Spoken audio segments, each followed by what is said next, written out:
Ito yung tutorial paano install tong mod. Yan. I-download nyo lang yan. Then yan. Call of Duty with Hack version 3. Download nyo lang yan tapos hintayin nyo lang. Tapos huwag nyo muna i-install.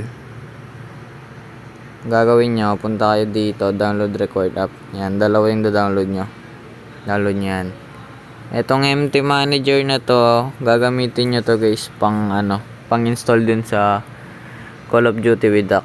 Yan, install nyo. Pero pagtapos nyo ma-download yan, bago nyo siya ma-install, siguradong hindi ma-install yan ng i-disable nyo muna yung Play Store nyo.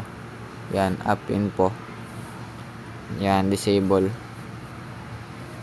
nyo. Then after that, install nyo na yung install nyo na yung empty manager. Pag na-install nyo na, open nyo siya. Then i-allow nyo lang yung mga kailangan nyang ipa-allow. Tapos yung mga pag nagpa-update siya, i-back nyo lang yun. Tapos pag i-cancel lang. Pag nagpapa-login, i-cancel nyo lang, ganun. Pag nagpapa-update, i-cancel nyo lang din.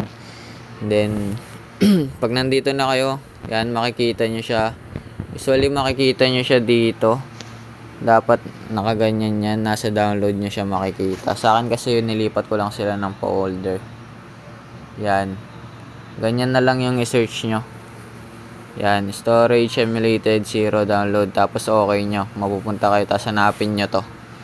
Pag pag mag-search kayo, ito lang, tap nyo lang yan. Yan o, yan, search nyo dyan.